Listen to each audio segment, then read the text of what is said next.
Kashmir life के इस खुसूसी शुमारे में आप सबका इस्तकबाल है। आज हम एक मखसूस जगह पर मौजूद है। अगर आप यहाँ आए होंगे तो आप पहचान गए होंगे कि हम पामपोर आए हैं। पामपोर कई सारी चीज़ों के लिए मशहूर है, चाहे वो पामपोर का ज़ैफ़रान हो, चाहे वो वाइल्ड ट्यूलिप्स हो, चाहे वो हबा खातून हो, या चाहे वो यहाँ की शिरमाल हो। लेकिन हम आज आपको एक मखसूस जगह दिखाने वाले हैं जो शायद ही आप जानते होंगे। हम आज आए हैं छतलम, जिसे यहाँ के लोग सरबल भी कहते हैं। छतलम वेटलैंड है और वेटलैंड को कश्मीरी ज़बान में सर कहा जाता है। ये सर इसलिए ख़ास है, ये वेटलैंड इसीलिए ख़ास है क्योंकि यहाँ की जो टोपोग्राफ़ी है, अगर हम एक साइड से देखें तो एक साइड से ज़ाफ़रान के जो खेत है वो दिखेंगे, बीचों बीच जो है आपको सरबल दिखेगा, जो वेटलैंड है, जो लेक है वो दिखेगा, और बैकग्राउंड में आपको जो है पहाड़ दिखेंगे। अब ऐसी टोपोग्राफ़ी होने का फ़ायदा ये है कि कश्मीर में ये खाली इस जगह पर वाक़ा है। इस जगह के हवाले से एक खुसूसी बात ये भी है कि जो हंटिंग और पोचिंग होती थी, जो यहाँ पे जानवर आते हैं बाहर से, जो बाकी ममालिक से विंटर्स में यहाँ जानवर आते हैं खुसूसी तौर पर, उनका जो है उनकी पोचिंग की जाती थी, उनकी हंटिंग की जाती थी, उनको मारा जाता था, उनका शिकार किया जाता था। यहाँ के कुछ नौजवानों ने इसके ख़िलाफ़ एक मुहिम छेड़ी और इसके ख़िलाफ़ जो मुहिम छेड़ के इसको रोकने में वो कामयाब हो गए। ये नौजवान ना ही खाली ये हंटिंग और पोचिंग रोकने में कामयाब हुए, बल्कि अब ये भी कोशिश कर रहे हैं कि इस जगह को, इस सरबल को, इस छतलम को जो है एक इको टूरिज़म प्लेस बनाया जाए। अब क्या है ये इको टूरिज़म और क्या ख़ुसूसियत है इस जगह की, इन्हीं से जानेंगे। आइए शुरू करते हैं।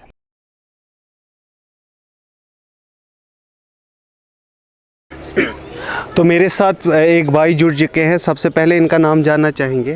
मेरा नाम परवेज़ यूसुफ़ है और मैं लालपुरा पामपुर में रहता हूँ। तो आप छतलम जिस गांव को लालपुरा कहते हैं यहाँ रहते हैं, तो आप इस वेटलैंड के हवाले से हमें कुछ जानकारी दें। जी देखिए, हमारे कश्मीर में बहुत सारे वेटलैंड्स हैं, तो उनमें से जो है जो साउथ कश्मीर है मेनली 4 वेटलैंड्स हैं। पामपुर में हमारे पास 4 वेटलैंड्स है जो काफ़ी हाई क्वालिटी के वेटलैंड्स हैं, जिनका नाम है छतलम वेटलैंड रिज़र्व, फशकुरी वेटलैंड रिज़र्व, मनीबुग और क्रेंचू। ये 4 वेटलैंड्स हैं। उनमें से जो है सबसे बड़ा वेटलैंड हमारे सामने पीछे है, ये छतलम वेटलैंड रिज़र्व है, और ये जो है काफ़ी ज़्यादा मशहूर है यहाँ पे लोकली भी। और यहाँ पे बहुत सारे लोग, बहुत सारे रिसर्चर्स, बहुत सारे बर्डर्स, यहाँ पे बहुत सारी चीज़ों के लिए, बर्डिंग के लिए, इको टूरिज़म के लिए जो यहाँ पे लोग आते हैं। मैं जहाँ पे रहता हूँ, मैं बिल्कुल एट द एग्जैक्ट बैंक इस वेटलैंड के रहता हूँ, तो उस वजह से जो है मैं बचपन से ही काफ़ी ज़्यादा मेरा शौक़ था बर्ड्स में, वेटलैंड्स में, नेचर में। तो फिर हमने क्या किया काम, फिर मैंने काफ़ी सारे लोगों के साथ, ऑर्गेनाइजेशंस के साथ जुड़कर जो है हमने काफ़ी काम स्टार्ट किया। हमने जो है कंजर्वेशन एफ़र्ट्स में लोकली जो है अपना एक रोल प्ले किया क्योंकि जब तक लोकल लोग जो है वो कंजर्वेशन के साथ नहीं जुड़ेंगे, तब तक गवर्नमेंट चाहे कोई भी ऑर्गेनाइजेशन चाहे कितना भी कुछ करे, वो तब तक सक्सेसफुल नहीं हो सकते हैं। दूसरी बात ये कि मेरा जो है एकेडमिक टिंट इसी साइड से था, वो ये कि मैंने जो है पहला चेकलिस्ट पामपुर के वेटलैंड्स का बनाया, जिसमें मैंने मोर देन 146 बर्ड स्पीशीज़ जो है टोटल यहाँ पे ऑब्ज़र्व किए।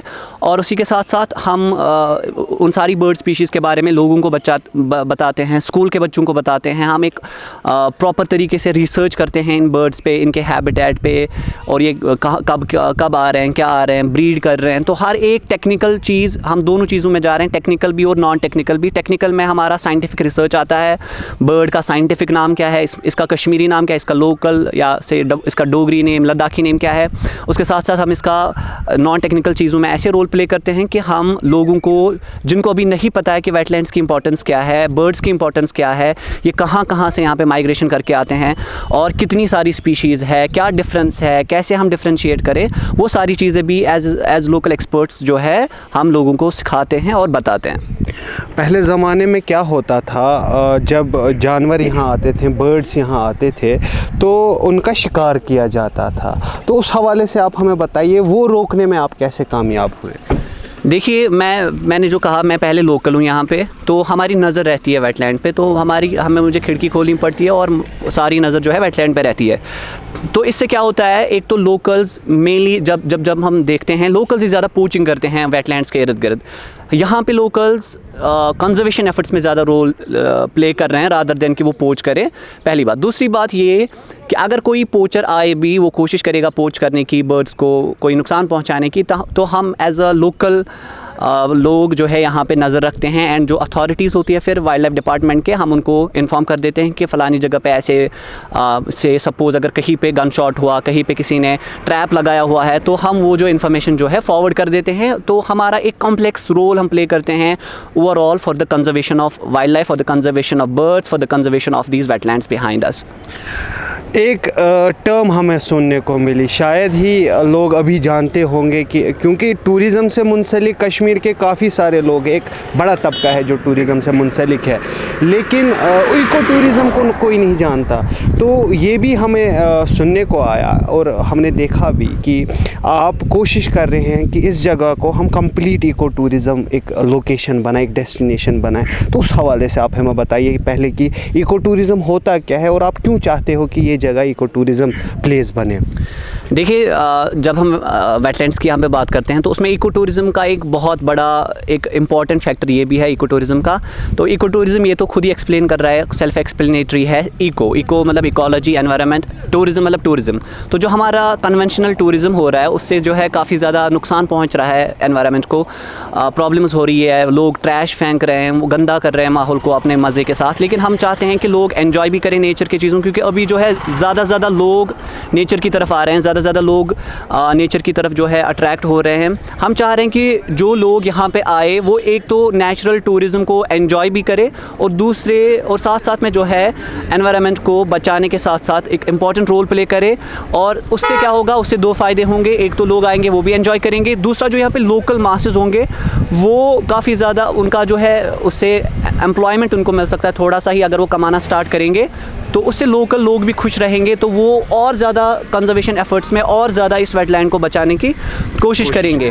तो फॉर एग्जांपल हमारे यहाँ पे ऑलरेडी काफ़ी ज़्यादा लोग आ रहे हैं डिफरेंट पार्ट्स ऑफ इंडिया से, कश्मीर से, कॉलेज से, स्कूल से, अलग अलग स्कूल से बच्चे आ रहे हैं। वो यहाँ पे नेचर देखने आते हैं, बर्ड्स देखने आते हैं। हमारे पास यहाँ पे फ़िश फार्म है, काफ फ़िश फार्म, वो वहाँ पे फ़िश देखने आते हैं, बर्ड्स को देखने आते हैं। विंटर में तो बहुत सारे बर्डर्स यहाँ पे, photographers, bird lovers, wild life lovers यहाँ पे आते हैं। तो उससे जो है एक स्टार्ट हो गया है कि लोग थोड़ा सा इको टूरिज़म का जो बेसिक एक इनिशिएशन चाहिए था, एक स्टार्ट चाहिए थी, वो मिल रही है धीरे धीरे। बट इसका मतलब ये भी नहीं है कि अभी सब कुछ हो चुका है। इसके साथ जो है अभी और करना बाकी है। गवर्नमेंट को भी और जो अथॉरिटीज़ है उनको भी तवज्जो देना चाहिए, क्योंकि जब लोग खुश रहेंगे, लोगों को रोज़गार मिलेगा, तो तभी जाके ये वेटलैंड्स बचेंगे, तभी ज़्यादा ये और ज़्यादा बेहतर रहेंगे। क्योंकि ये वेटलैंड्स काफ़ी ज़्यादा अच्छी कंडीशन में हैं। ये मैं बता दूँ, यहाँ पे ये हाईलैंड वेटलैंड्स है। मैं थोड़ा सा डिफरेंस बता दूँ, जो हमारे पास कश्मीर के बाकी वेटलैंड्स है वो लो लैंड वेटलैंड्स है, उनको जहलम फीड करता है यहाँ से, तब जाके वो ट्रेंच में जो है वो वेटलैंड्स बनते हैं। लेकिन अगर हम इन वेटलैंड्स की बात करते हैं, ये यहीं से जहलम को फीड करते हैं, तो ये हाई लैंड पर है और इनका जो है फ्लूवियल ऑरिजिन है, मतलब इनको स्प्रिंग से बीच में और ऊपर से जो पहाड़ है उनका पानी आता है, तो क्लियर वाटर है, क्रिस्टल क्लियर वाटर है, proper good efficient for wild life, for all the physiological and other parameters. तो उस वजह से है जो है ये वेटलैंड्स की जो सीनरी है, जो शान है, वो काफ़ी ज़्यादा बेहतर है मेरे पर्सनल ओपिनियन के मुताबिक बाकी जो वेटलैंड्स कश्मीर के हैं उनके मुकाबले में। पामपोर के ही बहुत सारे लोग ऐसे भी हैं जिन्होंने अभी तक ये वेटलैंड को नहीं देखा है। तो जब वो अपनी लेवल पे वो प्रमोट करेंगे इको टूरिज़म को, तो लोगों को ज़्यादा पता लगेगा, ज़्यादा स्टूडेंट्स आएंगे कॉलेज से, स्कूल से। तो हम जो है as a person I also love to कि हम उनको थोड़ा सा बर्डिंग के बारे में बताएं, बर्ड वॉचिंग कैसे करते हैं, कितनी सारी स्पीशीज़ है। तो अलग अलग वर्टिकल्स है यहाँ पे इको टूरिज़म के, जिनको ग्रैब करना चाहिए गवर्नमेंट को। फॉर एग्जांपल एक वर्टिकल जो है वो मैंने कहा बर्डिंग का है, दूसरा वर्टिकल जो है सपोज नेचर का है, तीसरा वर्टिकल जो है वो सैफरन फील्ड्स का है। तो बहुत सारे अलग अलग वर्टिकल्स निकल रहे हैं जिनकी तरफ प्रॉपरली गवर्नमेंट को ध्यान देना चाहिए सही टाइम पे, because this is the right time, और लोगों को कॉन्फिडेंस में लेके इस जगह को अच्छी तरीके से प्रमोट करके एक इको टूरिज़म स्पॉट डेवलप किया जाए। तो मेरे साथ एक और भाई जुड़ चुके हैं जो हमें इस छतलम जो या सरबल जिसे कहते हैं इनके बारे में बताएंगे। तो भाई आपका नाम जानना चाहेंगे? मेरा नाम नदीम अहमद डार है और मैं इसी लालपुरा जो गांव है यहाँ से ना पामपुर से लगभग 2.5 किलोमीटर 3 किलोमीटर की दूरी पे वाक़ है। तो इसी गांव में मैं रहता हूँ और यहीं पे हमारा एक बड़ा सा वेटलैंड है, छतलम वेटलैंड रिजर्व के नाम से जो जाना जाता है। बिल्कुल। तो सबसे पहला सवाल ये है, आप उन नौजवानों में से हैं इस लालपुरा गांव के जो कामयाब हुए हंटिंग और पोचिंग रोकने में, जो शिकार होता था, जो माइग्रेटरी बर्ड्स आते थे उनका शिकार होता था वो रोकने में, तो वो सब आपने कैसे किया? तो हमने जो इसमें सबसे बेस्ट स्टेप हमारा था वो ये था कि हमने कम्युनिटी को इन्वॉल्व किया, जो यूथ है कम्युनिटी में उनको इन्वॉल्व किया, उनको समझाया कि पोचिंग क्या है, मतलब बर्ड्स की लाइफ क्यों इतनी इंपॉर्टेंस है इनकी, ये कितने दूर इलाकों से यहाँ पे माइग्रेशन करके आते, तो हमें इनका तहफ़्फ़ुज़ करना चाहिए। तो क्या अभी भी कुछ ऐसे लोग हैं जो पोचिंग के लिए आते हैं, शिकार के लिए आते हैं, तो फिर आप क्या करते हैं उस समय पर? अभी भी थोड़ा सा थ्रेट है, मतलब कि ये तो है ही, मतलब कि लोग के खूर में शिकार होता है, पोचिंग होता है, तो हम उस चीज़ को रोकने के लिए पेट्रोलिंग करते हैं, वेटलैंड्स को मॉनिटर करते हैं, लेट नाइट पेट्रोलिंग करते हैं। हमारी अपनी टीम है, स्पेशल प्रोटेक्शन स्क्वाड के नाम से हम उनको बोलते हैं। उसमें हमने यूथ को इन्वॉल्व किया है, उनको हमने अवेयर किया है, एजुकेट किया है कि हमें मतलब क्यों इस चीज़ को रोकना चाहिए। तो जब उनके माइंड में ये बात गई कि हाँ ये बहुत ज़रूरी है, कल को हमें इससे ना रोज़गार भी मिल सकता है, तो उसने उन्हें बहुत कोऑपरेट किया, उन्हें बोला कि हम आपके साथ जुड़ने के लिए तैयार हैं। तो एक अहम सवाल है आपसे, इको टूरिज़म, तो आप हमें इस हवाले से बताइए क्यों चाहते हैं आप कि इस जगह को इको टूरिज़म की जो है एक लोकेशन बना दी जाए?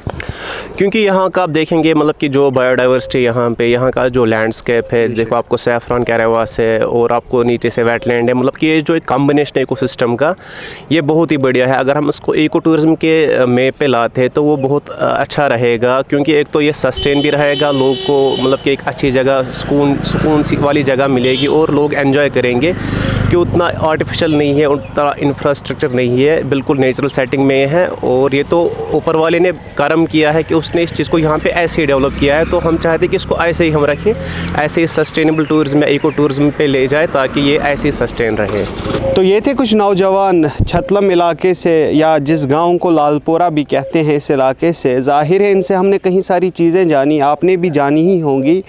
ऐसी ही सारी रिपोर्ट्स के लिए आप देखते रहिए कश्मीर लाइफ। मैं हूँ हाशिम ज़ाकिर, मेरे साथ है कैमरा पर्सन ज़ुबैर हमीद।